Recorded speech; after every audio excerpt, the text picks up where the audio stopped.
Good morning, and you're all very welcome to a Small Firms Association webinar on trends in the Irish manufacturing sector. My name is Sven Spollen-Barons, and I'll be facilitating our webinar this morning. Before I introduce you to our main speaker, two quick items of housekeeping. Please raise your digital hand should you be experiencing technical difficulties. And should you have any questions during the course of this webinar, please email us at info@sfa.ie, and we answer your questions then in due course. I'm now delighted to welcome Breen Evans in our webinar studio. Breen is Head of Manufacturing Sector in Bank of Ireland Business Banking, and he's more than 30 years experience in the manufacturing industry with an electronics engineering background. Prior to joining Bank of Ireland, he worked for 3.5 years in China with PCH International, developing products for Fortune 100 companies, but also small SMEs and developing supply chains for these companies out of China. Brian has a mix of engineering, production management, production development, and project management experience, and has worked for both SMEs as well as multinationals, and he's also lectured in DCU on business supply chain and project management master's programs. Brian lives in his native county of Offaly, which is very central and within easy reach of the manufacturing companies around Ireland. Now, Brian, the virtual floor is yours.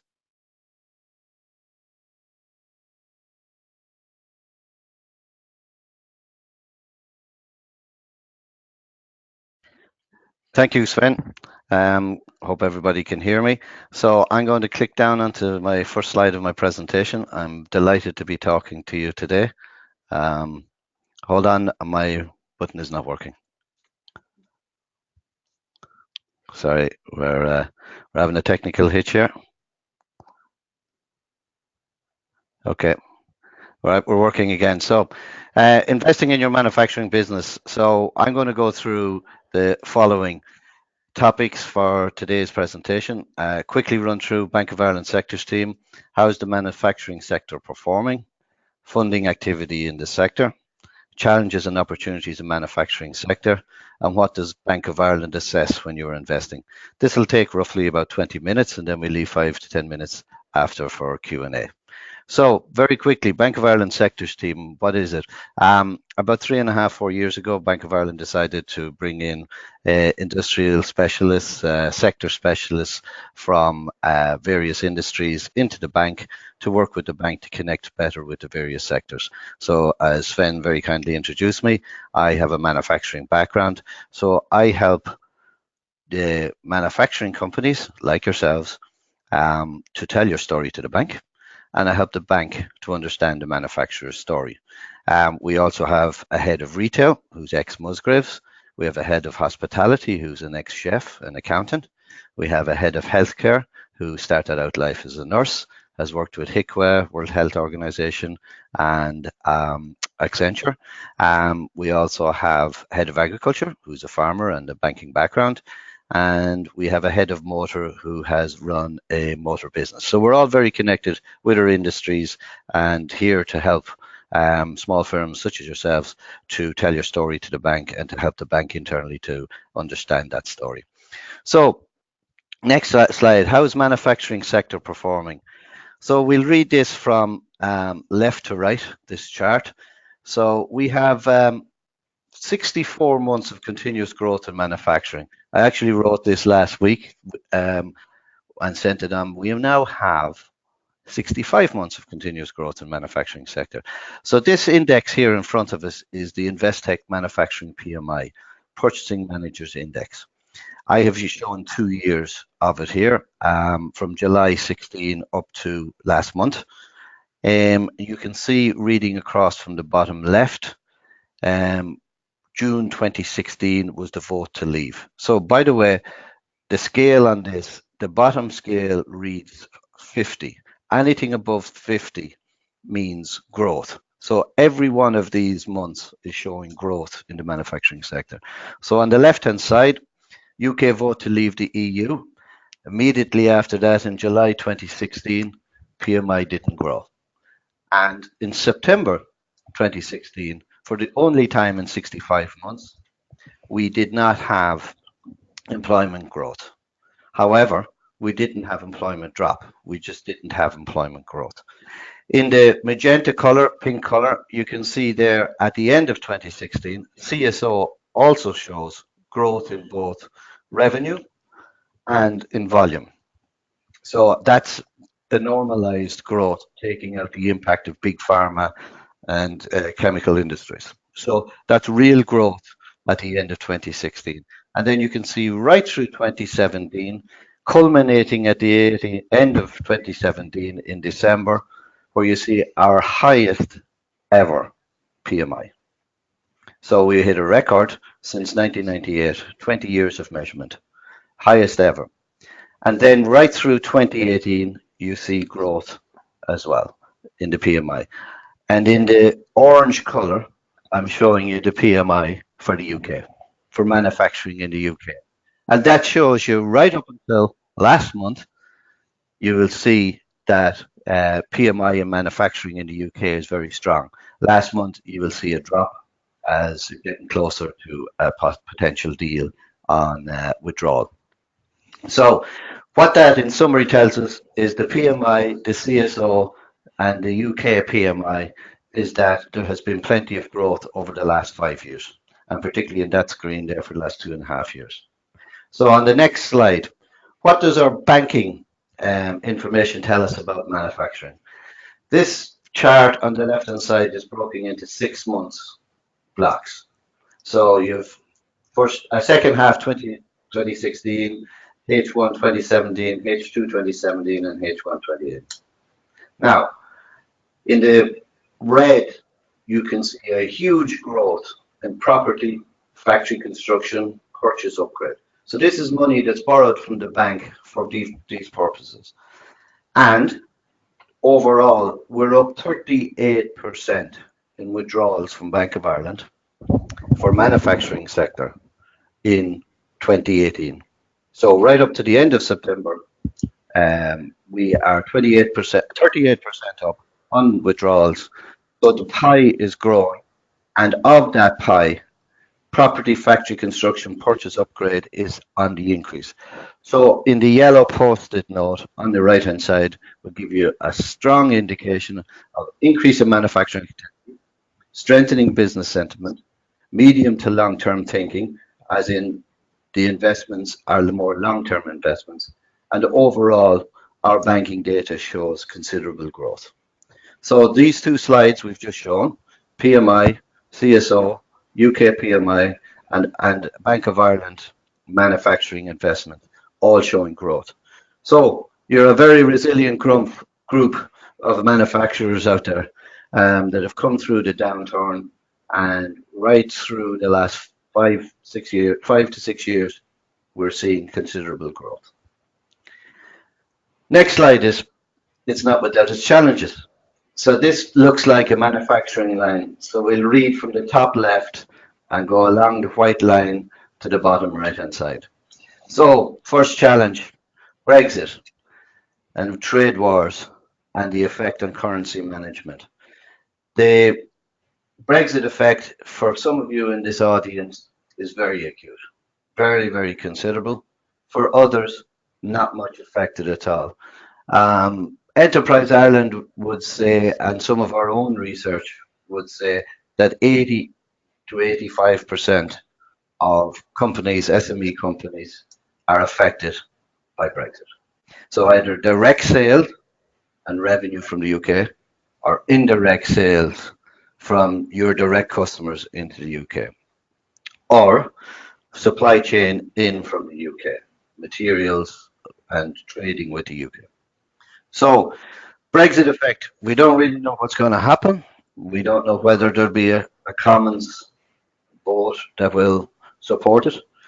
However, likelihood is no. And we would say everybody plans on a hard Brexit, which is a no agreement withdrawal. So we don't know that for definite, but if people plan on that, it covers most eventualities. If you're looking at automotive industry, for example, and there's plenty of suppliers here in SME that supply into the UK automotive market, the trade wars affect that. Brexit affects it. An example is new car sales in China are down 48%. Companies like Jaguar Land Rover, which a lot of our SMEs here supply into, is down 42%. Combination of trade wars affecting China and the effect of Dieselgate, with many countries not having electrical e-vehicle, alternative energy vehicle policies in their countries. So you have Brexit, trade wars, and then some specific subsector impacts. The impact on currency management over the end of 2016, impact 8 to 10%. Last couple of days, 1 to 2%. So there's going to be currency management issues related to both trade wars and Brexit. Resource availability. I'm going to cover that in more detail in the next few slides. Investment in operational efficiency. As an SME sector, we're not great at it relative to some other countries. I'll tell you why. We're an open economy and we tend to invest over shorter periods of time. If you were the Mittelstand in Germany, we invest about 15% of what they invest in their operational efficiency. Or a closed economy with less external impacts, and they can invest in operational efficiency over longer periods of time. Whereas here we have to invest over 3 and 4 year cycles. They can invest in 10-year plus because they're a closed cycle or more closed cycle, economic cycle. So factory space and cost of construction. It's about twice the cost to build as to buy. The only issue is you can't buy the site next door because it might be available. You may have to extend onto your factory. So the cost of manufacturing, or sorry, the cost of building and construction is nearly twice the cost of buying. But the issue is availability of space, warehouses, factories, or premises to construct on. So we're aware of that. That's be it in Connacht, Ulster, Munster, remainder of Leinster, not just the Dublin problem. Cost competitiveness. We're the sixth highest in OPEC for tax on diesel. That's one example. The cost of managing waste, for example, is extremely high in this country. So to collect, dispose of waste and recycle, that's another driver. Labour hasn't been a major driver of costs. In 2017, our cost of labour only went up, the average wage only went up by 0.4%. However, this year it's expected to hit about 2.6% in manufacturing. That's the average wage. So the drivers are the likes of diesel, and we've seen fuel costs go up dramatically in the last 6-7 months. We have the cost of waste management, we have the construction costs, and facilities management are all quite high. And then new market development. Can you hear me? Yeah, new market development. We are now seeing, because of Brexit, because of trade wars, companies having to go and develop markets elsewhere. So new market development, customer development. And this is an acute problem because as I talk now with regard to resource availability, the biggest skill gaps in SMEs are marketing, sales and production. So for SMEs, we need to develop new markets because of Brexit and trade wars, but we don't necessarily have the skills to do so. So next slide, Brexit. As I say, I sent these on last week, so I decided not to change them beforehand and have to reissue. Up to last week, citizens' rights are agreed, financial settlement is agreed for Brexit, transitional arrangement is agreed, and up to the beginning of last week, Irish border backstop had not been agreed. It's agreed now, and it has been passed by Cabinet in the UK. It will now have to be passed by the EU Council, the European Parliament first, then the EU Council, and then UK Parliament. So a lot of hurdles to get over before there is an agreement in place. So up to December 2020, everything stays as is. So we still have time to plan for Brexit. Right, research and resource and recruitment and retention. the reason we have, and there's a report that'll go out to you, if it hasn't gone to you already, it'll go to you immediately after the webinar. We did a research in March of this year, 252 companies. We talked to about 3,000, but we've 252 telephone interviews.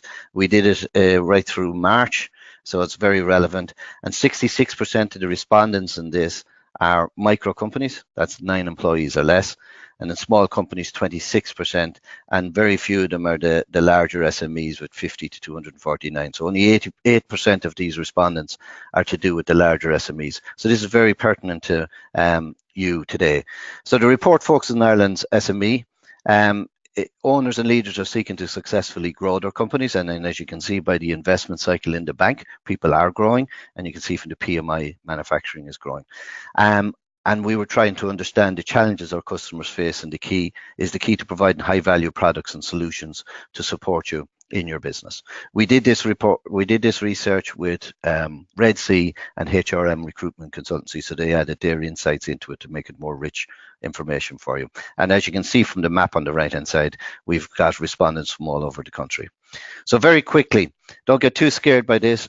You can take it in afterwards. On the left hand side of this table shows you the skills, and as you read from left to right across each line, you can see marketing in total for SMEs 39%, but you can see for micro companies, 91 companies, 41% of the companies have a marketing skill gap of micro companies. Sales 36 and production 32. For smaller companies, you have marketing gaps of 37%. And as you move to medium companies, as you're moving across the top line, medium SMEs, 26% have a marketing skills gap. If you read down through that medium column, right down through the middle of this, you can see that for the larger SMEs, their gaps, the biggest gaps they have are more technical roles. The smaller the company on the left-hand side, the gaps are more in marketing and sales, and the larger the SME, the more are technical skill gaps. And then on the right-hand side of this table, you can see by region, the respondents by region, you can see are there specific skills gaps, and I've highlighted in red some of the specific skills gaps that are there. So the takeaway is written right at the very bottom of the slide. Skills gaps are generally larger for sales, marketing and production within Connacht Ulster. Those in Connacht Ulster are also significantly more likely to have issues with stores and warehouse staff. That's a takeaway by region, and if you want to take away by size, the smaller you are, the more likely you are to have skills gaps in marketing and sales if you're in manufacturing, that is. These are all manufacturing companies. Next slide shows us then greatest departments of concern for retaining staff. So this is interesting.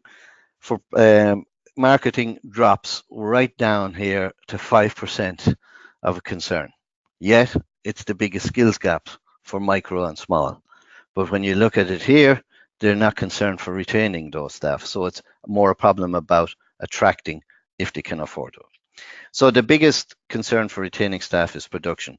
If construction industry increases, we will lose people from our manufacturing SMEs into the from the non-skilled base into construction. And obviously, the more companies that are growing, the more competition there is for employees. So retaining staff will be more of a challenge. And you can have perused through that. I think one of the important things to say is right at the very bottom in the first column, no areas of concern. 46% micro companies are not concerned about anything. Yet, a third of our companies to 30 to 40% of our companies have significant skill gaps, but 46% are not worried about retaining staff in micro. Maybe the next slide will enlighten us on why that might be. Ease of retention by SME size. Micro companies find it easier to retain staff. And we can talk later if there's a few questions about why that might be. Small companies, 24% have ease of retention, and mediums are more likely to have problems. So 42% of you guys out there in the micro find retaining staff not too bad, or not too big a challenge.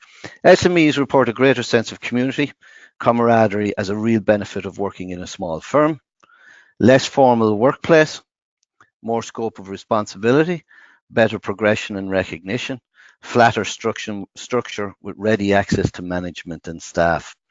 And that's the reason why micro and small and SMEs in general are more likely to hold on to staff than larger companies. So if you know that, take it out, polish it, and use it to retain your staff. But really understand it. The last thing I just thrown up here, again, there's a huge amount in the research and in the report. These are only snapshots. The percent invested in training and development. This one was one that really caught my attention. We, as SMEs, do not invest a hell of a lot of money in training and development. So of revenue, total of the 252 are investing 6% of revenue in training. And as you go to the larger, which is no surprise, the larger companies, 12%. But in total, that averages out 6% across the SMEs. From a regional perspective, you can see Dublin and rest of Leinster are well ahead, particularly of Munster, but also ahead of Connacht Ulster with regard to how much they invest. So certain regions invest some more in training, and the larger companies invest more as well. So again, there I would say don't depend on others doing the training for you. Think about your investment. Okay. And the very last slide on this research, again, it's a snapshot. I've highlighted two things in red text here. In the top left, you can see respondents expecting a skill gap to be more problematic in the future. 54% rest of Leinster, 53% Munster. Not much difference, but Leinster, rest of Leinster and Munster are expecting it way above the other regions to be more problematic for skills gaps. But yet, concerned around ability to attract, only 29% of Leinster. So they say 54% of them saying it'll be more of a problem, but only 29% of them have a concern about it. So it's interesting. What I would say to yourself is understand where you sit there and make sure that you're prepared for the challenge. Okay, I'm very quickly then move on to opportunities. So obviously we've had 5.5 years of growth, and so there have been plenty of opportunities over the last while, and there continue to be plenty of opportunities. Very quickly, we have an opportunity to have stronger manufacturing clusters. Please work together better. We have some shining examples of it recently in Sligo. If any of you guys are on there from Sligo, the Atlantic Aviation Board, really working well as a cluster. MedTech in Galway, 116 companies working, government agencies, Enterprise Ireland, colleges, labs, test labs, development labs, multinationals, all working together fantastically.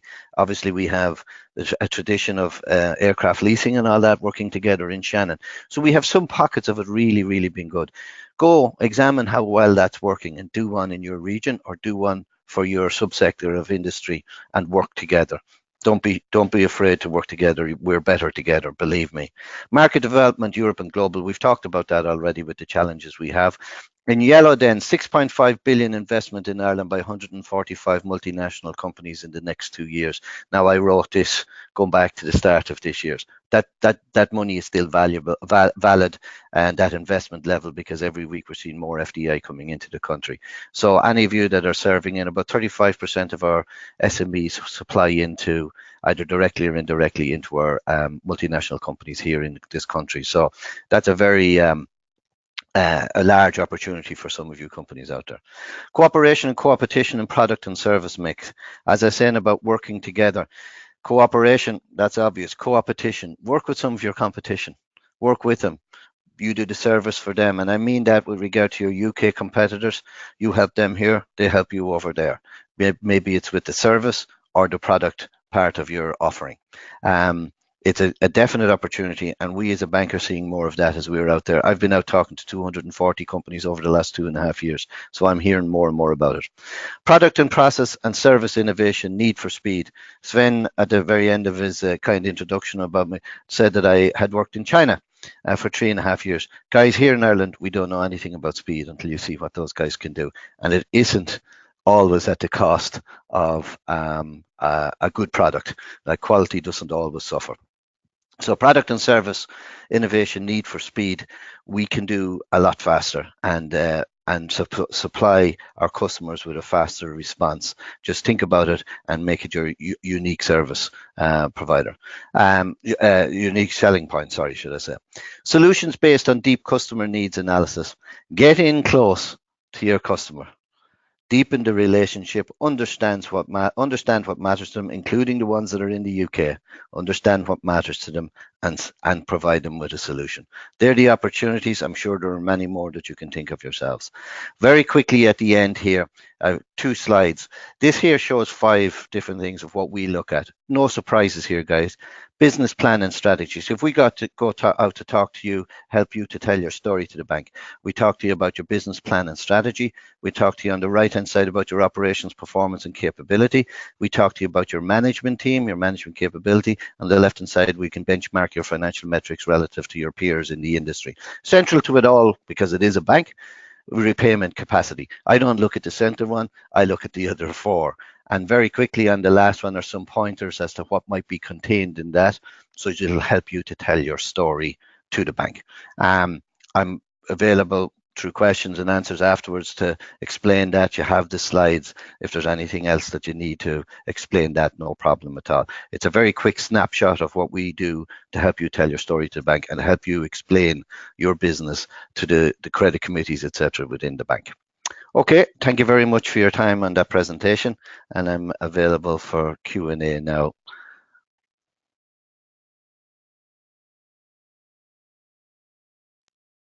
Thanks a million, Brian, for a really interesting presentation. Just a couple of questions, if you don't mind. Brian, you referred to retention and recruitment challenges in your presentation. Are large SMEs tackling retention challenge in different ways to smaller companies, to smaller SMEs? Well, it varies by region and company to company, obviously, as we've seen, so it's very situational. Report shows that activities by region and by company size. However, the best activities that companies are doing, be they large or small, are based on employee engagement. So really engage with your employees, understand why they want to stay working with you, understand why they were attracted to work with you, and that's whether you're micro or small or medium. Do that. Now, what we are seeing is some of the larger SMEs are investing in healthcare and pensions, and all around the Dublin region, the larger SMEs are solving their recruitment and retention issues and challenges with money. So you do see bonuses and salary increases. Smaller companies, guys, small is beautiful. Understand, and I give you a few bullet points there on one of the slides about why people like working in small companies. Understand that, talk to your employees, understand why they came to your company, and even use your employees to attract others to your company and to recruit friends of theirs, whether they're from Eastern Europe, from Ireland, and hopefully, if Brexit isn't too bad an issue, we'll get a bounce with regard to labour being directed this way as the only English-speaking country left in the EU. So for semi-skilled and some skilled roles, we may still have challenges from the UK, but for semi-skilled roles and more manual roles, we should be able to get a bounce because of Brexit. So yes, there's a difference between larger SMEs because they have more disposable resources, be it money or pension, healthcare. One of the key things that differentiates the small companies is understanding their employees' needs, be it flexible working hours, so drop kids to school, start work after, or start really early and pick up kids from school, whatever suits people. My husband is on an early shift, I'll work an evening shift. My husband's on an evening shift, I'll work an early shift, and being able to facilitate that. And that's independent of the size of the company. So smaller companies have as much chance to attract and retain employees. And on that very positive outlook, I would like to conclude our webinar this morning. I would like to thank you, Brian, for a very good presentation. Thank you all for tuning in. And just to say that we will be circulating, as Brian said, his valuable report just immediately after this webinar. So have a great day.